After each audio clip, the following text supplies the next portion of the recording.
I'm here with Max Blumenthal. He's the editor of the investigative journalism website, The Grayzone, and he's co-host of the Moderate Rebel podcast with Ben Norton. And recently, they got a frivolous lawsuit that almost bankrupted them, almost took them down. Here's the headline. A judge tosses frivolous lawsuit by heiress Suleme Anderson seeking to destroy the Grayzone.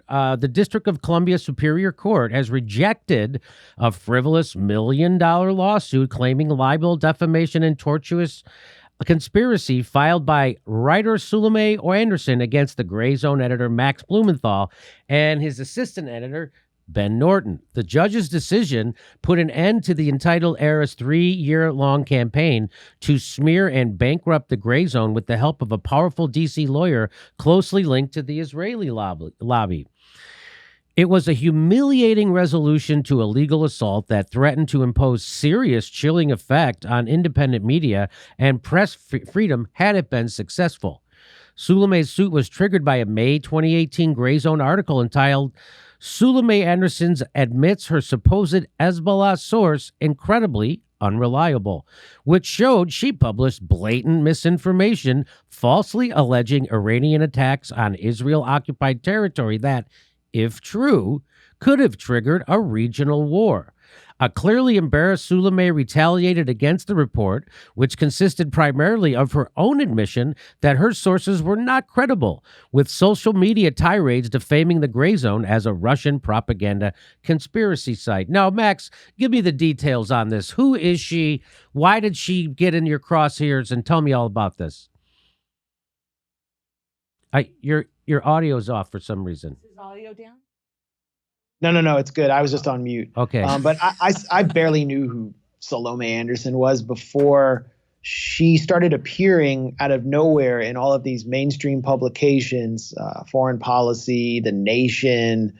There were other places where she was basically claiming that she had inside high-level sources in one of the most secretive organizations in the world, which the intelligence services of Israel and the United States have struggled to penetrate, that she had gotten inside Hezbollah, the Lebanese political and military movement, and was able to provide all of these details, which always cast Hezbollah in a very bad light, from the field.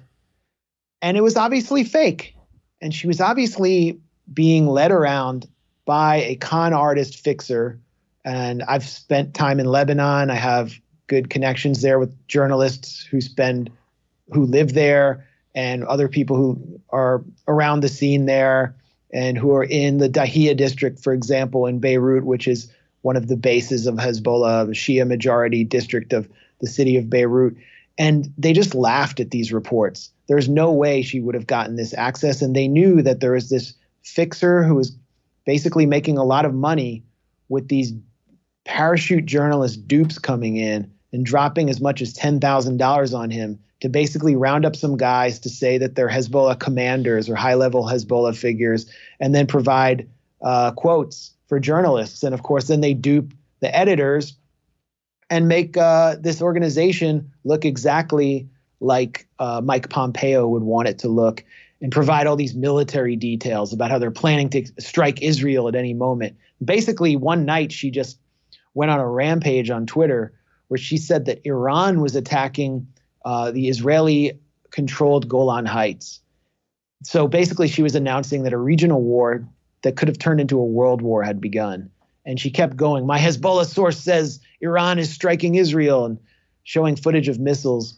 And then she comes in for derision and mockery and deletes the tweets and says, my Hezbollah source is proven unreliable. This is wrong. So Ben Norton, who is an editor at the Grayzone, he writes an article.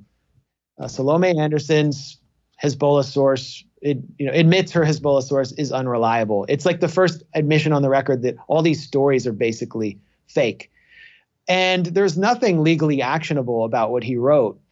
But what she did was, obviously she was conferring with all of these kind of neocon sources and the Syria regime trolls that had come after you, Jimmy. And they decided that they could weaponize her because she was careless enough to do it, and her powerful connections, which I can talk about in a second, to stage this legal action against us that was going to be a fishing expedition. And they thought that it would prove that the Grayzone was like this Russian propaganda site that Vladimir Putin had recruited me to set up. They somehow thought they would prove something for which there is no proof and never will be, because it's just a gigantic McCarthyite lie. But they wanted to also just harass me, and she was willing to put herself in this situation. Why? Because Salome Anderson turns out to be the daughter of Terry Anderson, who is one of the most high-profile U.S. hostages in history. He was taken hostage in Beirut while he was working there during the Lebanese Civil War as a reporter. And once he got out, he worked with this high-powered lawyer named Stuart Neuberger to sue the government of Iran in a U.S. federal court. And Iran isn't exactly going to show up with its own lawyer. They're not going to like have the Iranian Dershowitz come to court and actually argue a case. They're not even able to. This guy Neuberger, he basically made a career out of suing Al-Qaeda and Iran and the government of Sudan and all these sanctioned official enemies that can't show up in court. So he really, like, who is he arguing against? Nobody. And he's arguing, the defendant is one of the most hated entities in a U.S. federal court. So Terry Anderson gets something like, I can't even remember the sum, tens and tens of millions of dollars. I mean, close to $100 million. And Neuberger clearly becomes like the family lawyer. So she has this powerful lawyer who works for Crowell and Mooring, the most powerful law firm in D.C., one of the biggest corporate law firms in the country. And she starts threatening us after this Ben Norton article comes out, factually reporting on her own admission that her sources are bogus. And she said, she's taunting us. I wish I could see your faces when your client is served and you see the letterhead. You're playing with the big boys now. She said it to my friend, Bill Moran, who has defended me before. I wish I could see your faces. I'm done trading insults. She says, this has very little to do with defaming me, even though it's going to be a defamation suit. It has to do with your assault on a free press and the reasons behind it. So criticizing her, this entitled trust fund neocon, is an assault on the free press, and she's going to sue us for publishing a critical article about herself. And she then, promotes her lawsuit on Medium. This is about something much more important than my feelings. It's about fighting a coordinated effort to attack, discredit, and endanger journalists whose work counters a certain political line, which is exactly what she was doing with us and all of her Russiagator and Syria regime changer buddies who wanted to target the Grayzone because we were busting all their propaganda. So we actually had to show up in court. We had a hearing in July 2019. We actually had to see her lawyer, Neuberger, in action. And I guess he wasn't used to arguing against a real lawyer or anything, but it didn't work out too well for them. Their lawsuit was based on accusing us, me and Ben Norton, of controlling 10 anonymous John Does on Twitter. And basically because anonymous accounts, including an account that went by the name Time Traveling Russian Hacker, said mean things about her or joked that she was a Mossad agent, we were responsible for them, and they needed discovery and all of our direct messages and email records and chats and everything to prove that we were controlling this secret troll farm to make Salome Anderson look bad and to destroy her wonderful journalistic career, which she was doing a good enough job of destroying on her own. And so as we had to deal with this assault, I learned that Salome Anderson had inherited tens of millions of dollars for herself, and she was basically spending it on a drug-fueled lifestyle of decadence. And the money, where did it come from? The money came from the people of Iran. Basically, all the money that her father got and that she got that went straight up her nose, according to her own admission in her own memoir, which is all about being the hostage's daughter. It came from stolen Iranian assets. Basically, because Iran was put under sanctions, all of the assets that it held abroad in U.S.-controlled banks and elsewhere was taken. And then it was given to her to spend while people in Iran were experiencing terrible deprivation. I mean, right now they're suffering enormously under U.S. sanctions. And so this just added another layer of just sheer sleaze to this person, the plaintiff, Salome Anderson, and her attack on us, because she was actually seeking no less than $1 million in this lawsuit. She and her personal troll squad online would talk about their plans to seize my house, which is not exactly some, suburban McMansion. They were talking about plans to take everything I had and to destroy the Grayzone, while she had and her family had basically pissed away the stolen wealth of the Iranian people. I mean, the levels of sickening sleaze just get deeper and deeper until you reach the conclusion where Salome Anderson finally got shut down by a DC Circuit Court judge. So go ahead. That's a big victory, right, for you personally and the Grayzone. Now, isn't there a thing called anti-SLAPP legislation, which is supposed to fight against that, what she's doing to you? Yeah, I guess it's been a while since I thought about this case, because it's been like over a month since it was decided. But it does seem that they're actually attempting to appeal this decision to avoid having to pay legal fees under anti-SLAPP legislation. This was a textbook strategic lawsuit against public participation. And there is anti-SLAPP legislation in Washington, D.C., where they brought the lawsuit, where Salome Anderson showed up after complaining on Twitter about missing her flight and drinking wine all night, and then sat there while her lawyer ranted against the judge and demanded discovery and that he allow additional defendants to come in. That absurd lawsuit fits perfectly under anti-SLAPP legislation. And so what they should do is pay for the hard work that our lawyers had to do. And that's hopefully what will happen. That would be the best resolution here. That would be partly justice, but it also felt like justice for us to be able to speak after years of just being smeared by her while we were unable to speak about this. And she really doesn't have any response to what we had to say.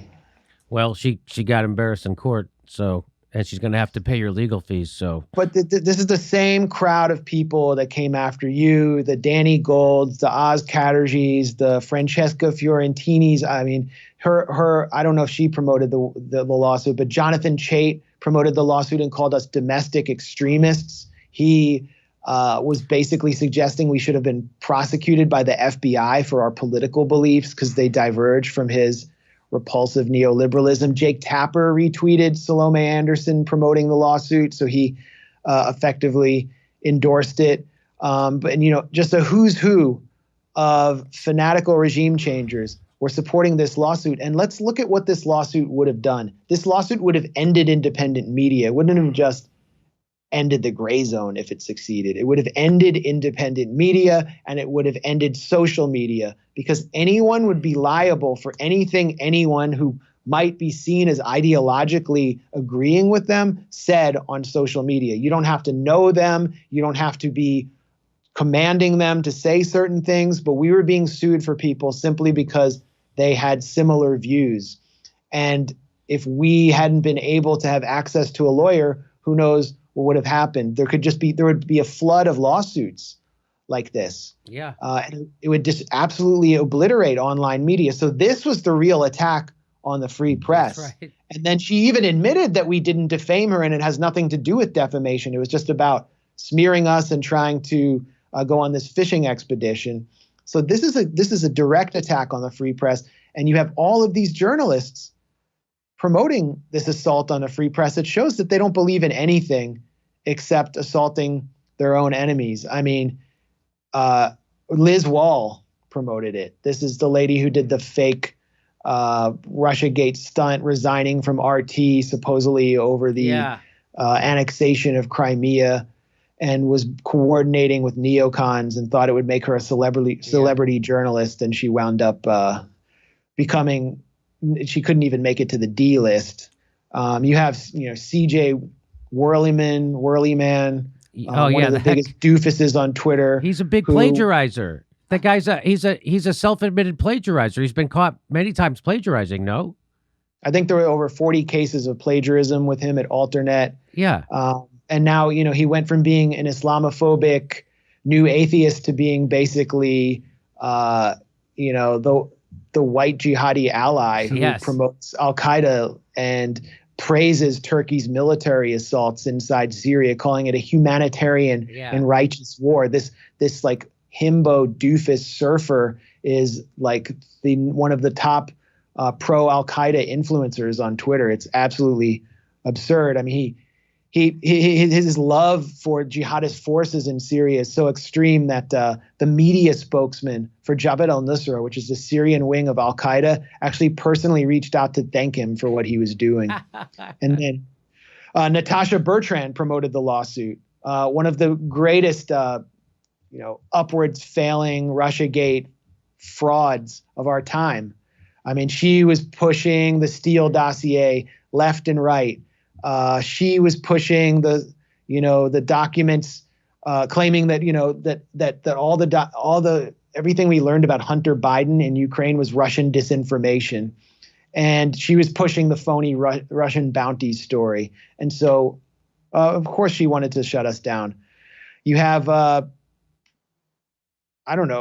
Jonathan Katz. I mean, you're this guy from the New America Foundation pushing it. The New America Foundation is like a Clintonite. It's basically where the Clintonites go to. So why do all these people? Why do they all hate you?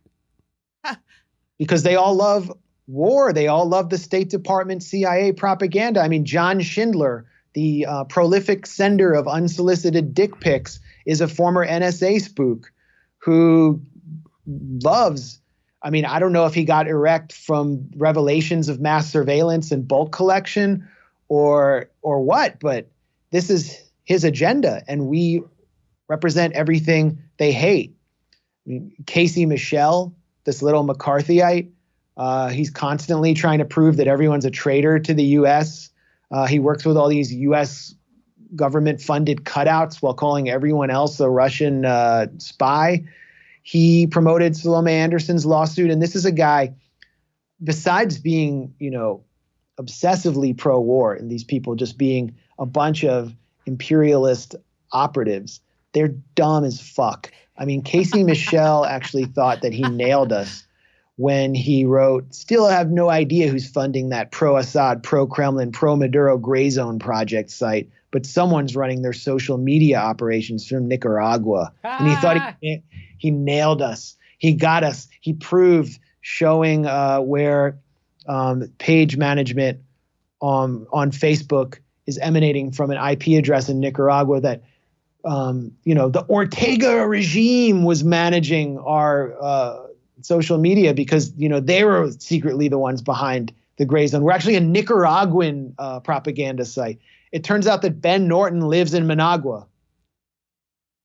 So that's what Casey Michel's journalism is basically worth. So Ben tweeted a hilarious tweet of himself in front of a Sandinista monument in Managua. Wow, it's sure a mystery who that could be. I mean, who else? I mean, who else?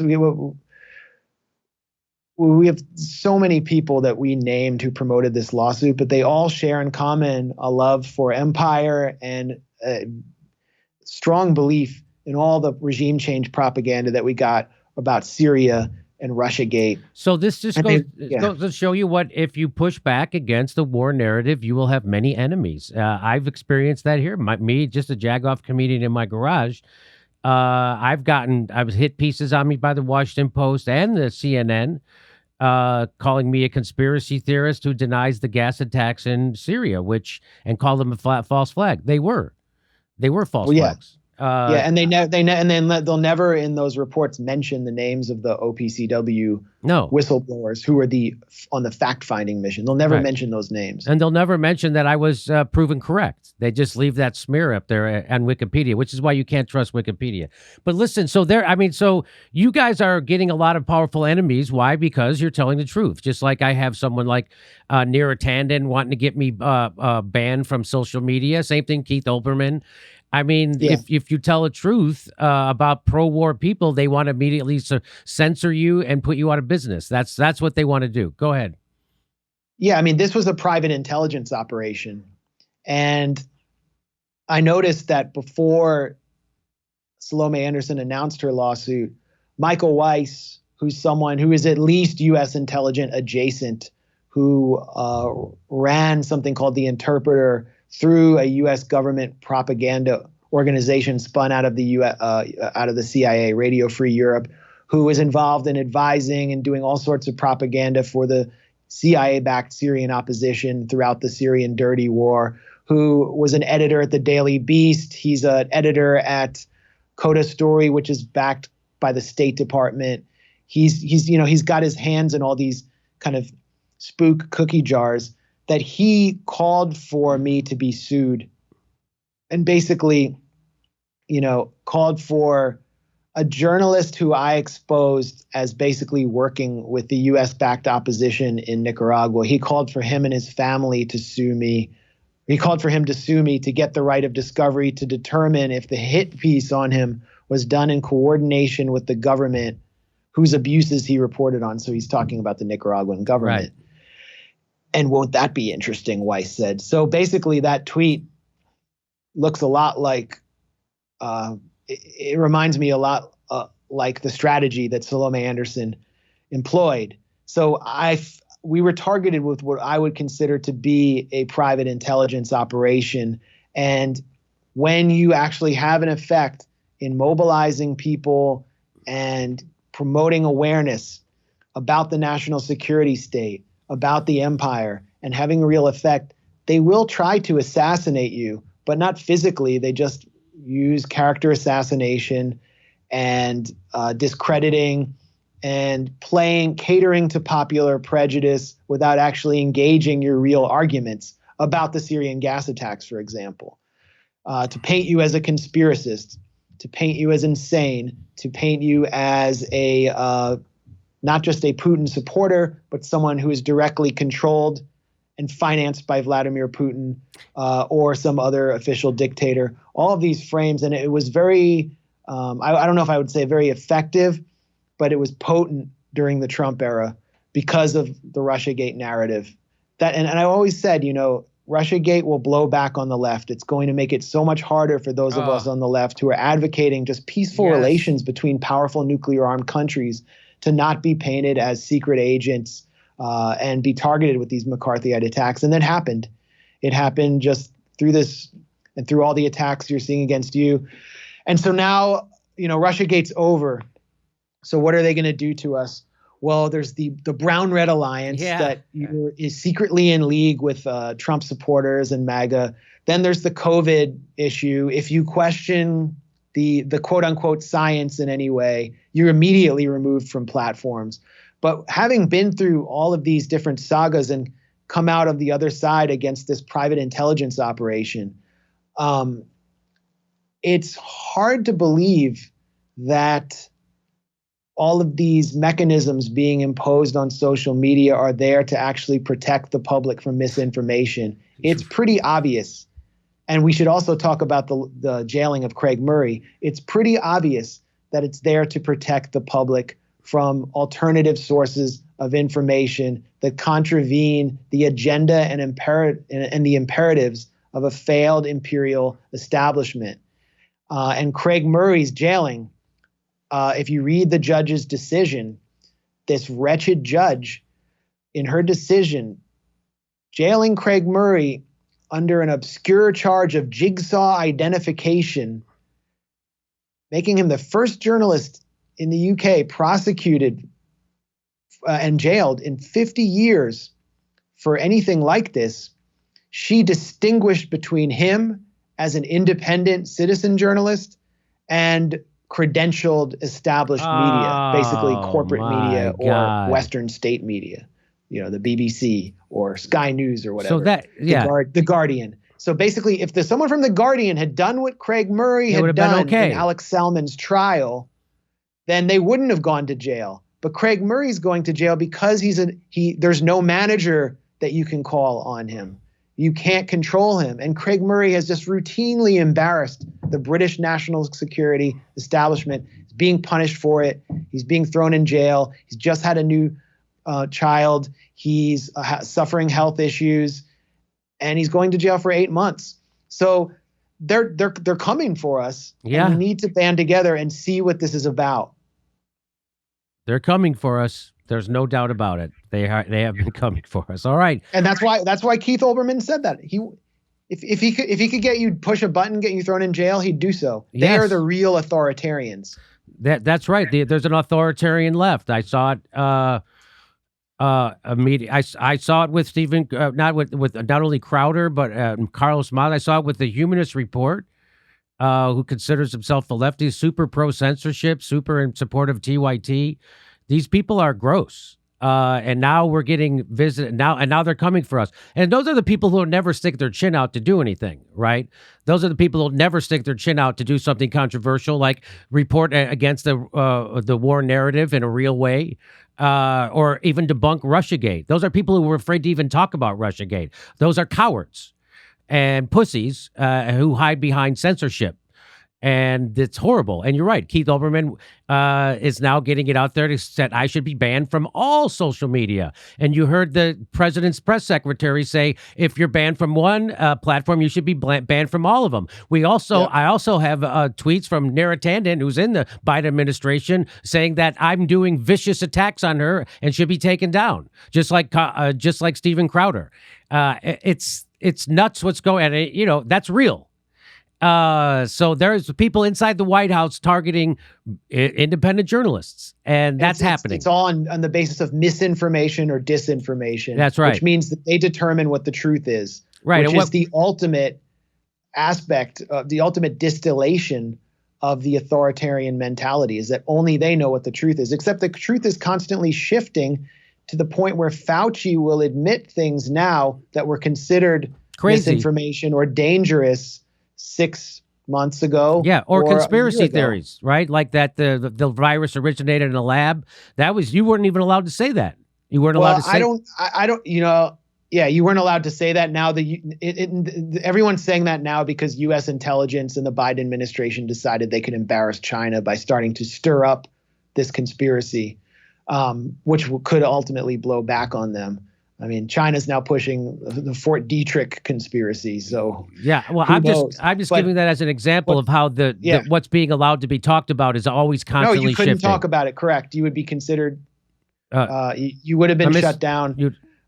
Definitely shut down. If you had said that vaccines do not prevent transmission and that you can still carry the same viral load as a double vaccinated person as someone who is unvaccinated, if I had said that like a couple months ago, that you'd have been taken down. Always the case, and that we were going to suffer some social problems as a result of it. But I was afraid to say it. I've been afraid to say it because that's what will get you kicked off social media. And now Fauci has come out and admitted it when this was known from the beginning. All right, we got to run. Max, I appreciate you coming on. Thanks for your great reporting down at the protests at Capitol Hill. And thanks for all the reporting you guys do at the Grayzone. Your anti-imperialism work is fantastic. Everybody check out Max's work over at the Grayzone and his podcast, The Moderate Rebels, with Ben Norton. Thank you so much for coming on. Thanks, Jimmy. And also check out my new live stream. It's just a live stream project I'm doing at Rockfin called Foreign Agents. And I should be on tomorrow talking more about the eviction moratorium when we know more about if and how it resolves. So join Rockfin. You get access to everyone there, and I'll launch. I'll do an intro at our YouTube channel at the Grayzone, so you can find me there too, and I'll put up the announcement on Twitter. Okay. But that's a new thing we're doing. So thanks a lot. Thanks as always. Okay, fantastic. Chicago, we've added a second show August 7th. Go to jimmydorcomedy.com for a link for tickets. We're going to be in Chicago August 7th, and then we're going to Portland. We're going to Sacramento. We're going to, where else are we going? We're going to Las Vegas. We're going to lots of places. Go to jimmydorcomedy.com for a link for all the tickets.